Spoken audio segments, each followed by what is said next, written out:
प्रेम बहुत ही निहायत और सीधा साधा मेहनती इंसान था। वो मजदूरी का काम भले ही करता था, लेकिन अपने परिवार के ऊपर वो जान छिड़कता था। उसके परिवार में उसकी पत्नी, उसकी एक नन्ही छोटी सी प्यारी सी गुड़िया था जिसका नाम निशा था। तीनों लोग बहुत ही प्यार से रहते थे। प्रेम सुबह सुबह निकल जाता था मजदूरी करने, और शाम को जब वापस आता था तो उसकी बेटी अभी छोटी थी, चल लेती थी, वो दौड़कर अपने पिता के गले से लग जाती थी। लेकिन प्रेम की पत्नी की अब धीरे धीरे तबीयत खराब होने लगी।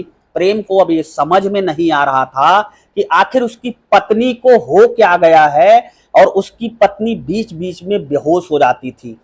फिर एक दिन जब गांव वालों ने काफी देर तक उसकी पत्नी को बेहोशी की स्थिति में घर में ही बंद पाया, तो प्रेम से कहा कि भैया ऐसा है कि आप सब कुछ छोड़ के अपनी पत्नी को किसी अच्छे हॉस्पिटल में दिखा दो। अब प्रेम अपनी पत्नी को एक अच्छे हॉस्पिटल में दिखाने के लिए ले जाता है। दोस्तों, जो आगे की कहानी है वो कहानी आपके दिल को छू लेगी, और ये कहानी बहुत ही सीख देने वाली और दिल को छू लेने वाली कहानी है। तो कहानी में आगे बढ़ने से पहले मैं आपसे बस छोटा सा विनम्र अनुरोध करना चाहूंगा कि दोस्तों, अगर अभी तक आपने चैनल को सब्सक्राइब नहीं किया है तो चैनल को सब्सक्राइब करके बेल आइकन की बटन को प्रेस कर लेना, ताकि जब भी मैं ऐसी कहानियां जो आपके दिल को छू ले अपने चैनल पर अपलोड करूं तो उसका नोटिफिकेशन आपको आसानी से मिल जाए। पिछली वीडियो पर जिन लोगों के कमेंट आए थे और जिन लोगों ने पिछली वीडियो पर हमें सपोर्ट किया था, उनका नाम मैं कहानी के आखिर में लूंगा। तो आपसे विनम्र अनुरोध कि आप कहानी के आखिरी तक बने रहिएगा। फिलहाल आइए बिना देरी के कहानी की तरफ वापस लौटते हैं। अब प्रेम अपने पत्नी को एक अच्छे हॉस्पिटल में ले जाता है और एडमिट कराता है। एडमिट कराने के बाद डॉक्टर उसकी कुछ जांच लिखते हैं।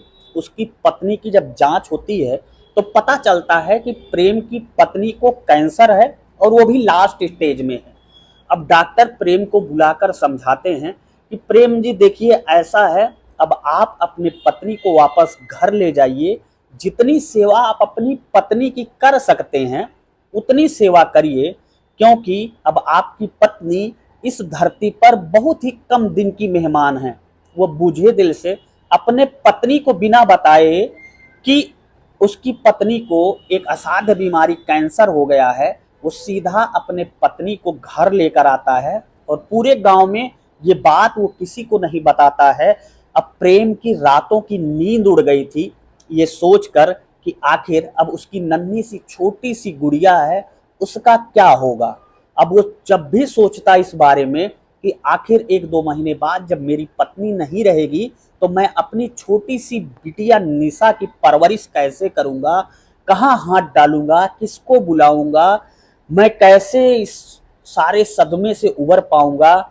ऐसा सोचते सोचते एक दो महीना बीत जाता है, और एक दिन आता है जब उसकी पत्नी की तबीयत और ज्यादा खराब हो जाती है, और वो सीधा उसे अस्पताल लेकर भागता है। लेकिन डॉक्टर वाले उसकी पत्नी को एडमिट तो कर लेते हैं, लेकिन 24 घंटे बाद प्रेम को बुलाते हैं और कहते हैं कि प्रेम जी हमें माफ करिएगा, हम आपकी कोई सहायता नहीं कर सके, क्योंकि भगवान के आगे किसी की नहीं चलती। आपकी पत्नी अब परलोक सिधार चुकी हैं, आपकी पत्नी अब खत्म हो चुकी हैं। मुझे दिल से अपनी पत्नी के शव को लेकर गांव आता है। पूरे गांव वाले उसकी पत्नी का दाह संस्कार में सम्मिलित होते हैं।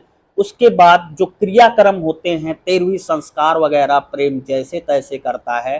क्रम में गांव वाले, पड़ोसी, नात रिश्तेदार सब इकट्ठा थे, इसलिए प्रेम ज्यादा नहीं सोच रहा था। जब ये सारे प्रोग्राम खत्म हो जाते हैं तो प्रेम की रातें अब दूभर हो गई थी। प्रेम अपनी बेटी को अगर छोड़ता तो कमाई नहीं कर पाता, ना ही कहीं मजदूरी कर पाता। फिलहाल प्रेम बिना हिम्मत हारे अपनी बिटिया के साथ ही अपनी छोटी सी बिटिया को अपने सीने से लगाकर मजदूरी करने जाने लगता है, और उसके बाद धीरे धीरे उसकी बिटिया बड़ी होने लगती है। जब उसकी बिटिया बड़ी होने लगती है तो वो खेलने में बहुत चंचल थी, इधर उधर भागती थी। तो वो जब काम में जुटा रहता मजदूरी में, तो कई बार वो अपने बिटिया के ऊपर ध्यान नहीं दे पाता था। अब गांव के रिश्तेदार के और बहुत सारे लोग प्रेम को ये कहते हैं कि बिटिया अब थोड़ी बड़ी हो रही है, तुम इसे ऐसे कब तक रखोगे, तुम दूसरी शादी क्यों नहीं कर लेते। तो प्रेम गांव वाले और रिश्तेदारों के दबाव में आकर एक लड़की से शादी कर लेता है। वो लड़की यानी प्रेम की दुल्हन बनकर घर पर आ जाती है, तो वो बिटिया का भी ध्यान देने लगती है। अब पूरन पूरी तरह से फ्री हो चुका था। वो अपनी पत्नी से कहता है कि चूंकि अब बिटिया बड़ी हो गई है, शादी लायक हो गई है, अब मुझे कहीं बाहर परदेश जाना पड़ेगा कमाने, क्योंकि यहाँ के कमाने से पूरा नहीं हो रहा है और आने वाले समय में बिटिया के हाथ भी पीले करने हैं। तो उसकी पत्नी उसे कहती है, हाँ ठीक है, आप सही कह रहे हो, आप बाहर कमाने चले जाओ। अब प्रेम बाहर कमाने चला जाता है। जब प्रेम बाहर कमाने चला जाता है, पत्नी उसकी बिटिया की, जो उसके लिए सौतेली माँ थी, उस बिटिया को हमेशा मारती पीटती रहती है। जब प्रेम कमा कर 1-2 महीने बाद घर आता है, तब उसके सामने वो माँ उस बिटिया से बहुत ज्यादा प्यार दुलार करती है, ताकि प्रेम को इस बातों का आभास ना हो कि उसकी सौतेली माँ उससे साथ ऐसा बर्ताव करती है, उसे मारती पीटती है। निशा पढ़ने में बहुत तेज थी। वो सुबह 4 बजे उठ जाती थी, अपना कॉपी किताब खोल कर पढ़ती थी और 2 घंटे के अंदर घर का सारा काम उसकी सौतेली माँ उसी से करवाती थी, क्योंकि वो एक सौतेली माँ थी। अब कुछ दिन बाद उस औरत के यानी कि प्रेम की दूसरी बीवी के एक बच्चा हो जाता है, जो बिटिया होती है। अब वो अपने बिटिया को बहुत ज्यादा लाड प्यार करती थी, लेकिन सौतेली बिटिया यानी निशा को बिल्कुल प्यार नहीं करती थी। अब निशा जवान हो चुकी थी, शादी लायक हो चुकी थी। प्रेम अब की बार जब छुट्टी आया तो उसने कहा कि मैं सोच रहा हूँ कोई लड़का देखकर निशा की शादी कर दूं। तो उसकी पत्नी उससे कहती है कि मेरे रिश्तेदारी में एक शादी है, क्यों ना वहीं कर दें हम शादी, और वो लोग कुछ दहेज भी नहीं मांगेंगे और कुछ पैसा भी नहीं मांगेंगे और हम शादी बहुत सस्ते में निपटा लेंगे।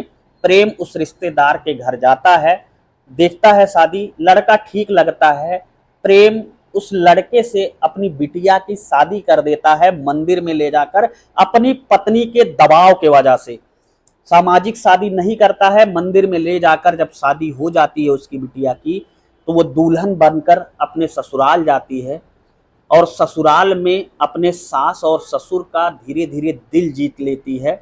उसके बाद उसका पति जो होता है, वो देखता है कि निशा खाना पीना बनाने के बाद, घर का सारा काम करने के बाद पढ़ाई में बहुत तेज लगी रहती है, इसका मन पढ़ने का बहुत है।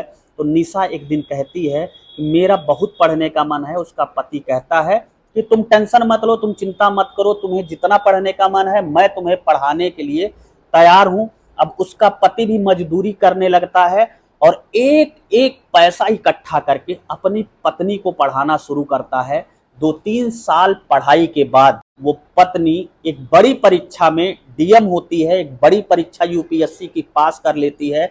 अब वो डीएम बन जाती है और ट्रेनिंग के लिए दूसरे राज्य के एक जिले में चली जाती है, जहां पे उसे पोस्टिंग मिलनी थी। और ट्रेनिंग पूरी करने के बाद उसका पति धीरे धीरे उसके पास जाता था और ट्रेनिंग में ही उसे सारी सुविधाएं मुहैया कराता था। लेकिन जब उसकी पत्नी डीएम बन जाती है, डीएम बनने के बाद वो अपने पति से बिल्कुल बातचीत वार्तालाप नहीं रखती है और बिना बताए ही उसकी जहां पोस्टिंग आती है वो अपने पति को बताती भी नहीं है। इधर उसका पति उसे ढूंढ ढूंढ कर परेशान था। अचानक उससे पता चलता है कि उसकी पत्नी फला जिले में जिलाधिकारी है। अब वो अपने पत्नी के पास जाता है।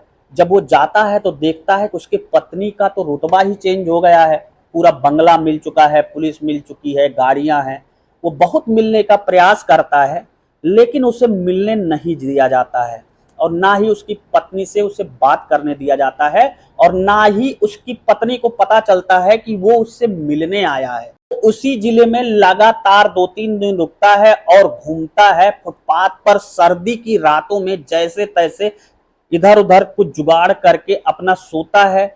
उसी शहर में एक दिन घूमते घूमते उसे एक बोर्ड दिखता है जिसमें लिखा होता है कि जिला अधिकारी कल 4 बजे शाम को गरीबों को कंबल वितरण करेंगे। अब वो उस स्थान पे चला जाता है जहां पे जिलाधिकारी महोदया को कंबल वितरण करना था। वो कंबल वितरण की लाइन में लग जाता है और 5 गरीबों में 5वें नंबर पर उसका लिस्ट में नाम होता है। और जब जिलाधिकारी महोदया अगले दिन अपने तय समय तय स्थान पर वहां पर कंबल वितरण के लिए पहुंचती हैं, 4 लोगों को तो वो कंबल दे देती हैं, लेकिन जब इस व्यक्ति को पकड़ाती हैं तो ये व्यक्ति अपने मुंह में मफलर बांधा हुआ था, कपड़ा बांधा हुआ था, क्योंकि सर्दी का समय था। ये व्यक्ति कहता है कि जिलाधिकारी महोदया, मुझे कंबल नहीं चाहिए, जिला अस्पताल वाले सुन नहीं रहे हैं, मेरी माँ की तबीयत बहुत दिन से खराब है, वो अब इस दुनिया में नहीं रहेंगी, मर जाएंगी, और मेरे पिताजी का देहावसान पहले ही हो चुका है। तब जिलाधिकारी महोदया जब उस आवाज को सुनती हैं, तब वो समझ जाती हैं कि ये कोई और नहीं, ये मेरा पति है, जिसने मुझे त्याग तपस्या करके यहाँ तक, इस स्तर तक, डीएम बनने तक, जिलाधिकारी बनने तक पहुंचाया।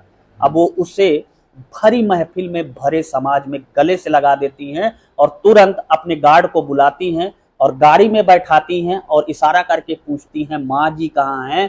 तो वो व्यक्ति कहता है, माँ जी भी कुछ दूर पर हैं। अब उसकी माँ को लेकर आती हैं और जिलाधिकारी महोदया अपने पति को अपने बंगले पर लेकर जाती हैं। जिलाधिकारी महोदया को अपनी भूल का पश्चाताप हो चुका था। वो अपने पति से बार बार हाथ जोड़ के माफी मांगती हैं और कहती हैं कि अगर आप ना होते तो शायद मैं जिलाधिकारी ना बन पाती। दोस्तों, फिलहाल आप ये छोटी सी कहानी कहाँ से देख रहे थे और आपका इस पूरी छोटी सी कहानी के बारे में क्या कहना है, हमें अपने दिल की राय कमेंट बॉक्स में जरूर बताएं। पिछली वीडियो पर जिनके कमेंट आए थे उनका नाम है मुकेश मौर्य, शिवम पाल, सूर्या मंडल, अजीत मिश्रा, प्यारे शुक्ला जी, सभी का दिल से बहुत बहुत धन्यवाद। तो कहानी अगर अच्छी लगी होगी तो कहानी को ज्यादा से ज्यादा लोगों को शेयर कर देना, चैनल को सब्सक्राइब कर देना, क्योंकि मैं आपके लिए ऐसी कहानियां लेकर आता रहता हूं। मिलता हूं एक नई कहानी के साथ आपको जल्द ही, तब तक के लिए जय हिंद, वंदे मातरम।